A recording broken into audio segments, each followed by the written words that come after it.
ایک مرتبہ فرعون نے حضرت موسیٰ علیہ السلام کے ساتھ شرارت کرنا چاہی تو اس نے حضرت موسیٰ علیہ السلام کو ایک میدان میں بلایا اور دوسری جانب ملک کے تمام بڑے بڑے جادوگروں کو بلایا۔ مصر کے تمام لوگ بھی اس میدان میں موجود تھے۔ اب ایک طرف فرعون، اس کے درباری، شاہی فوجیں اور اس کی قوم تھی، اور دوسری طرف حضرت موسیٰ علیہ السلام اور حضرت ہارون علیہ السلام تھے۔ اللہ کے سوا ان کا کوئی مددگار نہ تھا۔ جادوگروں نے انہیں ڈرانے کی کوشش کی اور فرعون کے حکم سے لوگوں کی نظر بندی کی۔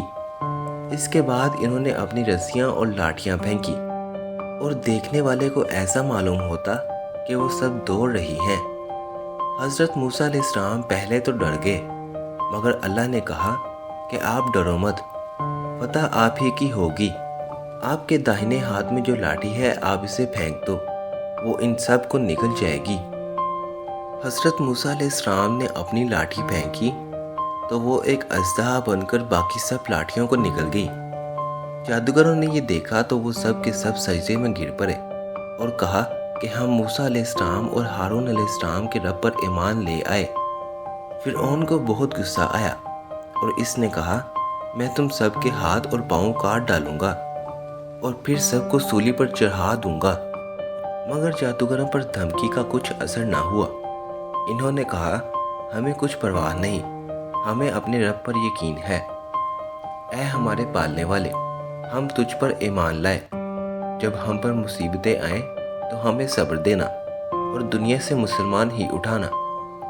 فرعون نے ان جادوگروں کو سولی پر چڑھا دیا اور ان کے ہاتھ پیر کٹوا دیے۔ اتنی تکلیفوں کے ہوتے ہوئے بھی وہ ایمان پر قائم رہے۔ اس واقعے کے بعد بھی فرعون کی قوم اللہ پر ایمان نہ لائی اور اپنے غرور پر قائم رہی۔ اللہ تعالیٰ بڑا مہربان ہے، وہ بار بار اپنے بندوں کو سیدھی راہ دکھاتا ہے۔ اس کے بعد اللہ پاک نے فرعون اور اس کی قوم کو ڈرانے کے لیے طرح طرح کے عذاب بھیجے۔ کبھی لوگوں کی نصیحت کے لیے قحط ڈال دیا اور پیداوار کی کمی کر دی، مگر جب کبھی ان پر کوئی آفت آتی تو یہی کہتے کہ موسیٰ علیہ السلام اور ان کے ساتھیوں کی نحوست ہے۔ پھر اور زیادہ سمجھانے کے لیے ان پر وبا، ٹڈیاں، جوئیں، مینڈک اور خون کی نشانیاں بھیجی۔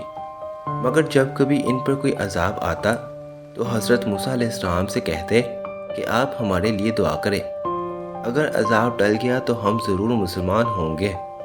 مگر ان کی حالت یہ تھی کہ ادھر عذاب ٹلتا اور ادھر وہ اپنے اقرار سے پھر جاتے۔